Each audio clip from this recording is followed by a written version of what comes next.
working. For us to fix the health system, we must get rid of this character. The economy is crumbling. Last week, fuel prices shot by 9 shillings per litre. That means there will be a ripple effect on transport, on consumer goods. Paying bills, people have not been paid for the last 3 years. Most people are being auctioned, those who supplied goods to government, those who did services to government. If you look at the Nation newspaper, 5-6 pages every day are full of auctions. Unfortunately, those adverts for auctions are repeated every week because there is nobody with the money to buy what is being auctioned. People are unable to pay, the banks want to auction their houses, their homes, but there is also nobody to buy because nobody has money.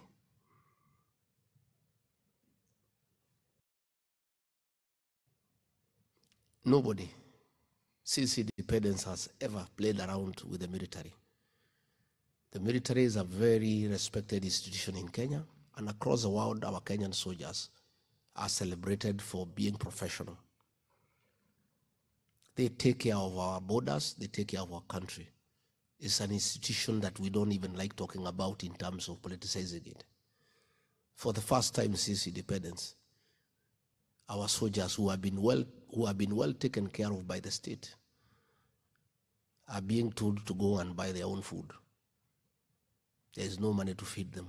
We have always fed our soldiers. There is no country in the world that should not feed its soldiers because those are the men and women, patriots, who defend our borders. These are things that are unprecedented, that have not happened. That soldiers are being told instead of staying in the barracks and having their meals to go and look for food outside. When you look at foreign relations, we have a foreign policy, non-interference with the affairs of other nations. We have interfered with what is happening in Sudan because of conflict of interest. The president is openly supporting a rebel group because he is in business with the rebels of gold. And Kenya is assisting in sending arms to Sudan. Those arms are killing women and children. In the process, Sudan has suspended the importation of our tea as a protest. President is interfering in DRC because he is interested in the business of smuggling gold. Again, Kenya is in a very difficult situation internationally. You find that State House has become a crime scene. It's a center of corruption and bribery. Money meant for education has been diverted from the National Treasury through the National Intelligence Service. It's withdrawn in cash every Friday and given to the president in cash. This is the money he's using to bribe our bishops, our reverends, our pastors, our politicians, our MCAs, and it's the money that Soprano is using to go around the country, bribing women and young people for political support. That's why there's no money for education. There's no money for medicine. There is no money for anything because all the money is being stolen and being used for politics. The abuse of the Bill of Rights, freedom of speech, freedom of movement, freedom of association, freedom of the press are dear ideals that are very well protected in the 2010 Constitution. All this has been thrown out of the window. And in Kenya now there is a lot of suppression. Telephones are being monitored. There's no privacy. And everybody feels intimidated. People are being arrested on Fridays and charged with terrorism when they have done nothing wrong other than just speaking out as provided for in our Constitution. Abductions of young people, the killing of the Gen Zs, is totally unacceptable. And that is why this regime must be one term, because we cannot allow anybody to kill our children. And that is why I know all of you are worried because you have children back home. You have relatives back home and you don't know what will happen. So these are things that are very scary. And again, the use of the criminal justice system to manage politics. Harassment of leaders. The Honorable Mukonji, the MP for Manyata, the Honorable Jane Kehara, the MP for Naivasha, have been arrested and with trumped-up charges simply because they are calling out Kasongo. And of course, what is very worrisome and callous is the temerity of William Ruto, that he is no longer pretending about killings. Kipchumba Murkomen, the minister in charge of Interior, publicly and shamelessly, in total disregard of the law and the Constitution, gave out an order to police to shoot, to kill. And the police did so on June 25th and on 7th, because they had orders from the minister. People were up in arms, and instead of the president admonishing him and correcting the situation, himself, an elected president, publicly said that people should be shot in the leg, shamelessly and in a very callous manner, something that has never happened since independence. A president who is elected by the people giving orders to police to shoot people in the leg.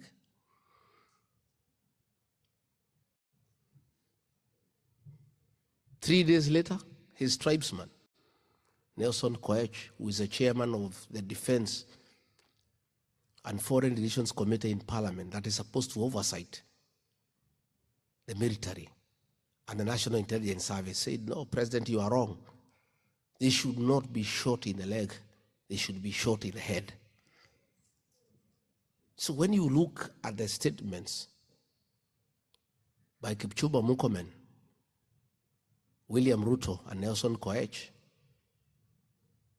on killings of the Kenyan people, you get very worried.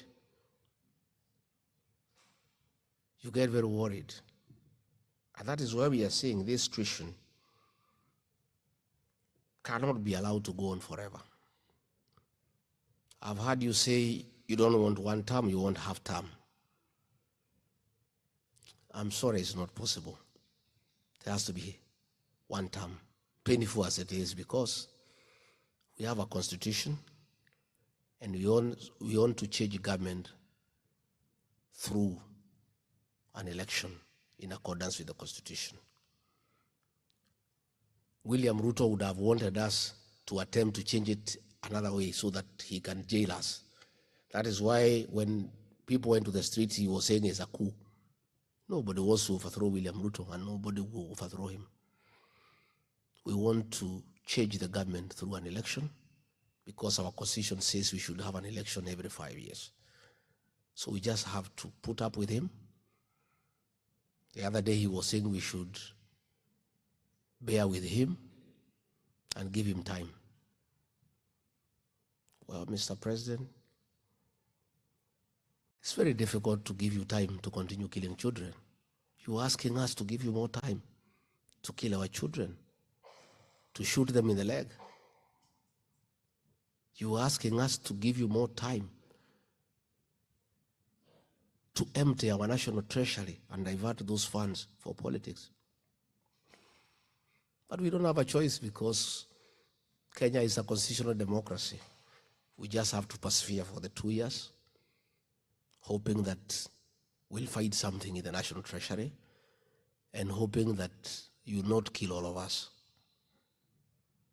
In the unfortunate event you don't stop the killings, probably you can kill 5% of the population, but the 95% will still be around to send you home.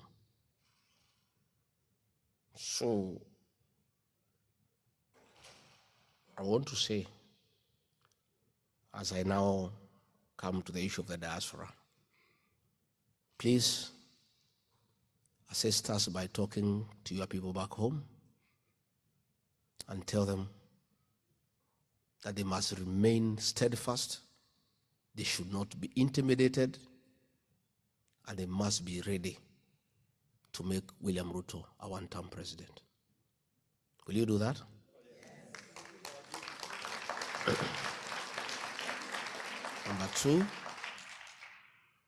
Number two, lobby your congressmen and your senators because you elect them here so that the American government is aware of the violation of human rights back at home, the trampling of the Bill of Rights, and the impunity by William Ruto.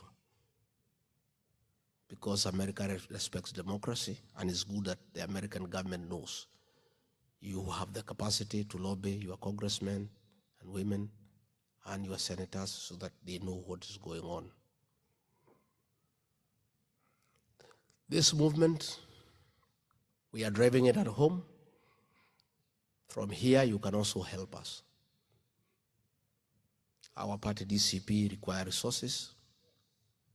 Whatever you can contribute is welcome to be put in good use so that we push the agenda for the next 2 years. Even as I'm here, the movement is going on. Today I addressed 4 meetings through phone in Embu, Runyenjes, Manyata, and Nyeri. Yesterday I addressed a meeting in Kwamaiko. Tomorrow or this morning, because of the time difference, there will be meetings in Murang'a.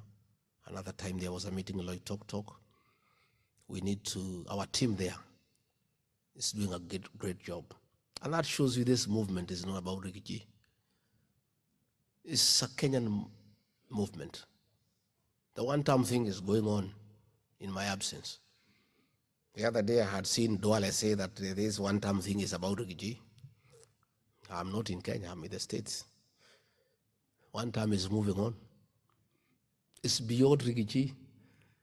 Even if today somebody persuaded me to try to stop the one-time movement, I will be swallowed by the movement. It's beyond Rigathi. This thing is real and is heavy. Yeah. Yeah.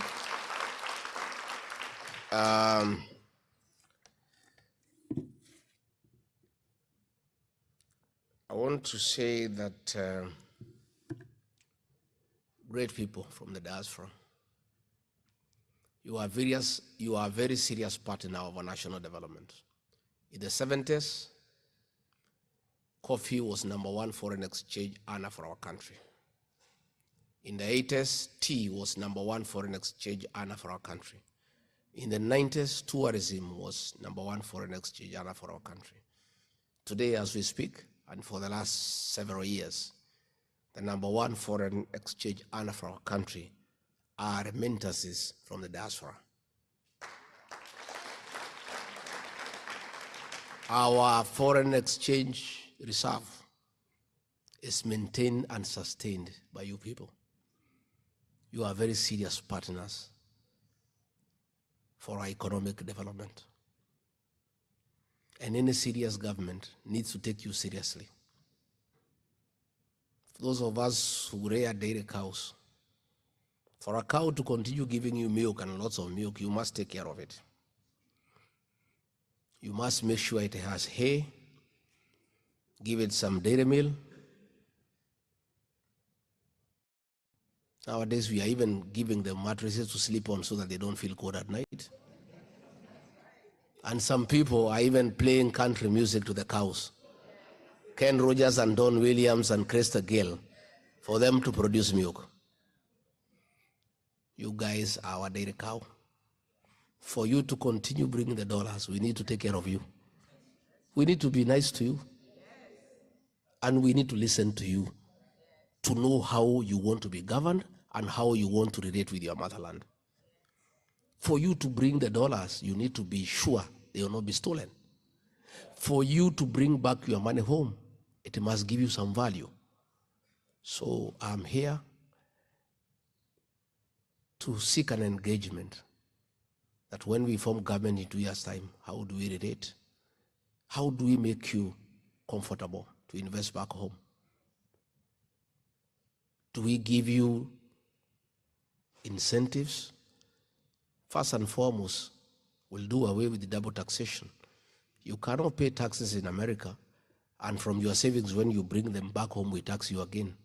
as unfair. Yeah? We need to agree with you people. Can we have a diaspora bond where when you invest your money, we give you a certain interest rate that is slightly higher than what you are getting in the country where you are working, so that we encourage you to bring back your money home? How do we make sure that your savings back home are safe? That is a conversation that I want us to get into. Again, you people must come and develop your country. This country, we are not going to develop it alone. I'm seeking a partnership with diaspora. I want you to be part of our government. We are not going to run it alone. If Professor Choti here has been in America here for 22 years, and he has some skills that can be useful in our country, why not bring him into government to come and add value to what we're doing? What would it cost me as president to get diaspora people to take charge of our embassies across the world? Because they know, they understand those countries more than we do. They know what Kenyans want in America. They know how we can relate with the Americans to come and invest home. Why do you go to look for other people when you have people who already know how to deal with the situation professionally and in an effective manner? And I'm not just talking. Me, I'm a truthful man. This is a promise that I want to keep. Yeah? I want a very serious engagement with the diaspora. I would like you to be the people in our embassies, either as ambassador or deputy ambassador. And for consular services, why do you want to go and bring people who have never been here? How would they understand the challenges the Kenyans face here? Yet we have people here who are Kenyans and have the necessary and requisite professional qualifications that are required to do those jobs in the embassies.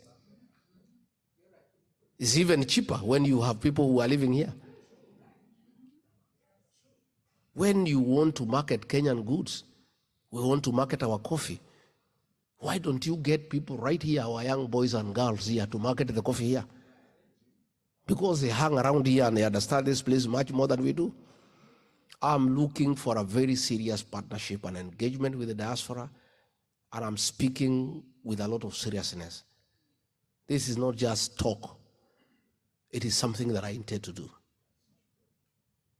In terms of legislation, I want you people to come back home and help us.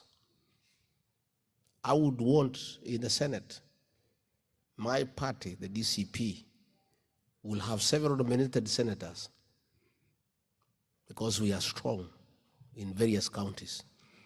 And those numbers for nominated are decided depending on the elected numbers. I would like to have one nominated senator in the Senate for DCP from the diaspora.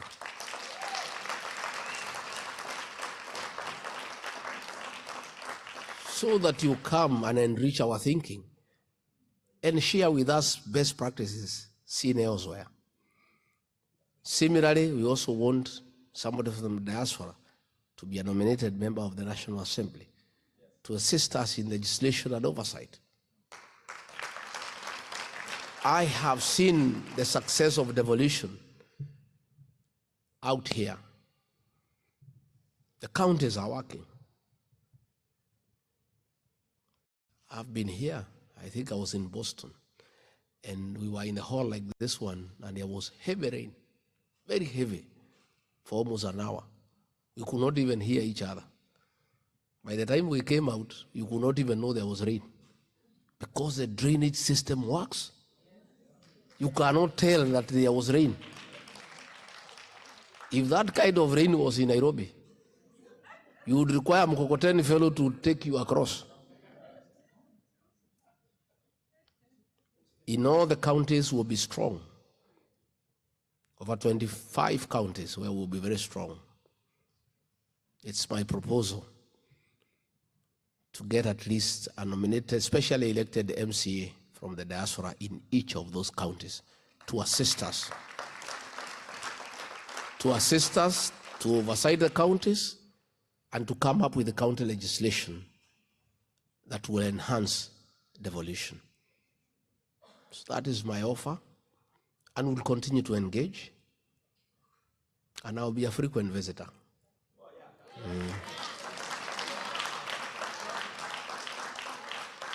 Vile mumenichunga, nitakuja sana. Na musibadilike. Maybe you have just treated me very nicely because it's the first time. Musibadilishe. You can see I'm even looking a little bit more brown. So we'll come and we'll engage in other states.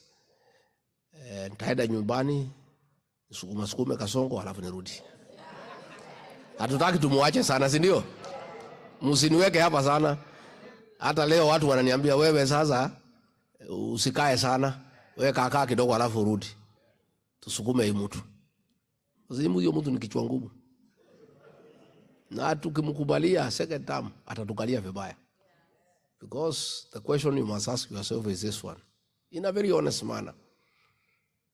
If this man is behaving the way he is, killing children, saying people should be shot in the leg, stealing money from the national treasury and using it for politics, talking arrogantly to the people of Kenya, when he still needs their vote, what if he is elected a second time and he doesn't need you? Si mwenyewe atakuja na bunduki atupige risasi mwenyewe? I don't think he will send the police. I think he will do it himself. Atakuwa anatembea na bastola, akipata wewe barabara, anakupiga mguu. So, for Kenya to be our country, for the safety of our children, for the revival of our economy, for the restoration of the education system, for the restoration of the health system, William Ruto must be one term. Tuko hapo? Mimi sitaki nipitishe hapo. That's what I needed to say. I'm willing to take questions, but I want to assure you things will be different. And finally, maybe to assure you, I've heard you say that we must stick together as a team. Let me tell you, we don't have a choice. Anybody who is bribed by Kasongo to leave our team will be hanged alive by the people of Kenya. And that will be the end of his political career. Ukitoka kwa hii team, mimi mwenyewe nikitoka, wa Munyoro nitakosa pahali ya kwenda. My neighbors will skin me alive. I'm telling you, and I know that. Same for Kalonzo, same for Matiang'i, same for Natembea, same for Mother Karua. All of us have a duty to the people of Kenya to stick together as one team. Na tumekubaliana kila mtu atafute kura zake. Mimi natafuta zangu, na mimi natafuta, mimi silali. I am not sleeping, and I have very serious boys and young girls wananitafutia. Mimi natafuta zangu. Kalonzo atafute zake, Matiang'i atafute, Wamalo atafute, Natembea atafute, kila mtu atafute. Then tuketi kwa meza, tusiweke hapo. Tuseme sasa, hii watu yote tumetoka kwa Ruto na Raila, wanataka one term, nani atawaongoza? Who among us can lead them? Then tuulizane maswali. Wewe Kalonzo, sema, how do you do it? Atueleze, tusikize. Wewe Matiang'i, utafanya namna gani? Wewe mother wa sister, namna gani? Natembea hii kazi utaweza? Wewe Eugene nini? Wewe Rigiji, mimi nijitetee niseme mkinipatia nitakibiza hii mtu kama baisikeli ya kuibiwa.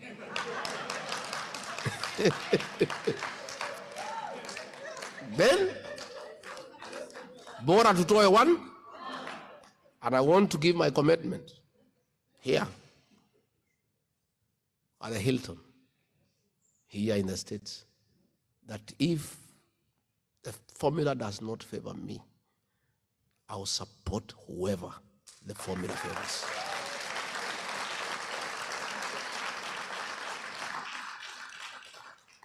We must sacrifice for the sake of our country. And not because of our tribe, for the country called Kenya. And there is no Kenya who is not suffering. I met some guy here, I've seen him around here from West Pokot, and he told me they are even suffering more than the people in Nyeri. I have talked to people in Bomet and Kericho. They are crying. Every Kenyan is suffering. So this is a Kenyan cause. And it's not about tribes, not about communities. The only thing that happens, my young daughter, Kenyan politics, you cannot win without a coalition of regions. And what you do in politics, just like we do in homes, you cannot go to your neighbor to tell your neighbor not to stop quarreling with his wife and children. They should work together with his wife and children so that they don't make noise to you as your neighbor. When in your own house is even more noisy. You first put your house in. Yeah, you get your wife, your children, you sit them down, you agree as a family, you are united, and you are peaceful. And that house is having love and unity and living peacefully. Then if your neighbor is beating his wife, you go there and say, no, please, why don't you live like us? So what we have done is first you take care of your house. And then you go and look for friends and neighbors.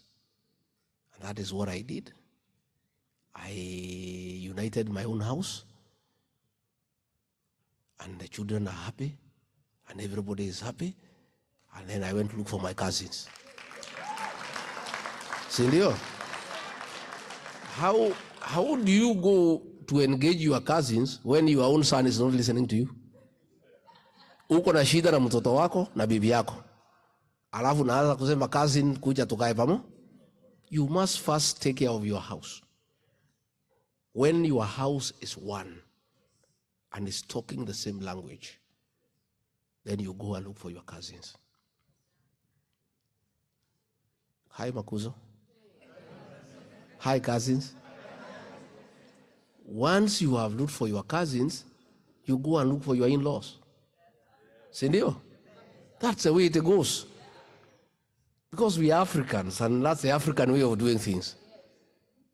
Why William Ruto anapiga kelele akituita wakabila?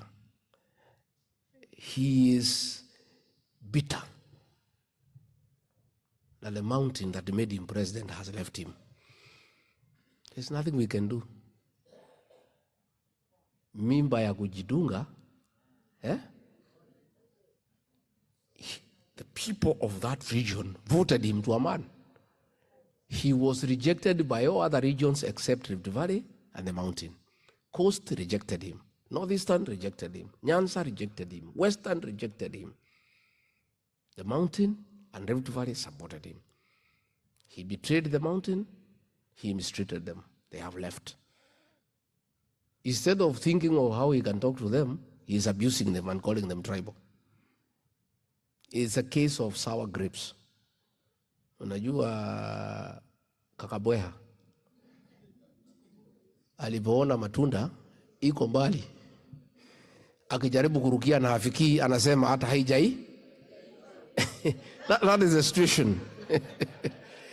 And let me finally, so that I allow questions. Although Raila Odinga and his members are abusing me and abusing the mountain people for no reason, just because they are with Ruto. Raila Odinga is an old man. And you know, like I have seen here in America, you take care of your senior citizens. And we must always take care of the elderly. Bwana Prime Minister, wewe, ile kitu hiyo Kasongo ataonesha wewe, uliza mimi. The guy is pretending to be nice to you, but utakuja kuniambia. If he conned me and the whole mountain, na sisi vile tumesoma, na vile tunajifikiria tumejanuka. This, when he brought Raila, nikamuuliza huyu mzee, umemuleta? Asema bana, we are just managing this mzee. Tumtafutie kitu kidogo ya kukula anyamaze. Alafu tumwambie kuna hii kitu ya report ya dialogue atoe, lakini it will go nowhere. I want to tell you Raila Odinga, William Ruto told me that NADCO report will go nowhere. He's just conning you. And he has told Ichung'wa and company in parliament to delay it until the next election. So you are there waiting for Ruto to implement the NADCO report. There is nothing, he will not do it. Again, he told me, and I have seen it has come to pass, that he'll be close to you and he'll divide ODM right in the middle. Today, as we speak, ODM fellows are abusing each other. The Luo MP leaders of ODM are abusing the Luya ones, and the Luya ones are abusing the Luo ones. Just what William Ruto told me, that I'll go near this ODM. It's a strong party. I will divide it right in the middle. So wewe mzee Raila, although watu yako wananitukana, wacha nikuchanue kidogo. Wewe Ruto atamaliza chama yako ya ODM. NADCO will never see the right of the day. Amefanya jenzi wa kuchukie. Waluya wamekuacha, Wakamba wamekuacha, Wakisii wamekuacha, amekuachia Wajaluo nusu. By the time William Ruto is through with you, you will be nobody in Kenyan politics. Wewe uchanuke mapema kama mimi. Si ndio? Mimi niliona, you know, he was trying to divide my base ya Maulima into east and west. Nikakataa. He wanted to divide the counties. Murang'a atafuta kiongozi, Kiambu kiongozi, so that he renders me and our people irrelevant. I refused. And I want to tell Raila Odinga, he'll destroy ODM completely. And you have seen it is happening.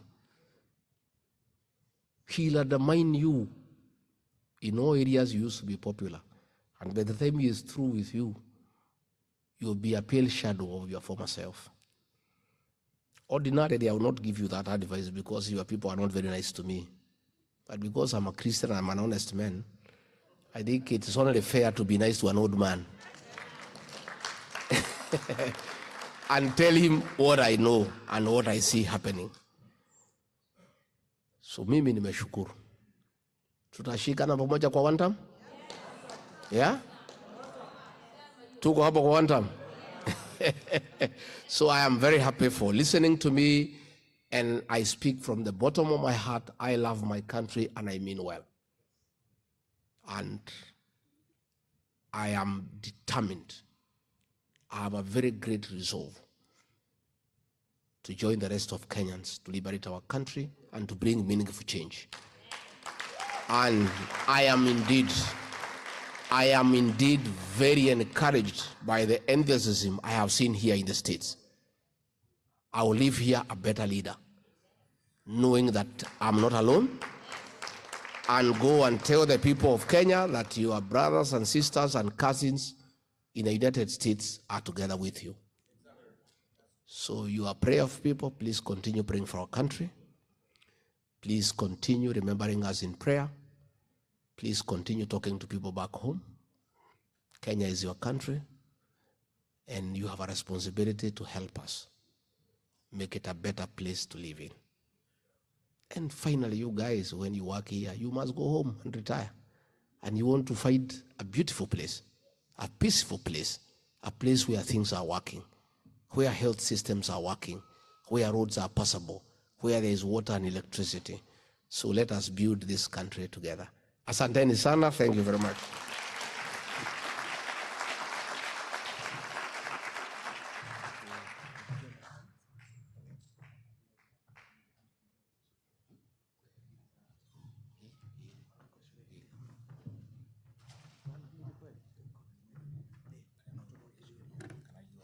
Tuko na maswali? Wananiuliza kama waniletee kiti, mimi siwezi kaa. I'm a strong guy. Do you have some questions? Yes, we do have questions. We make it very brief and let it be a question. And on issues that are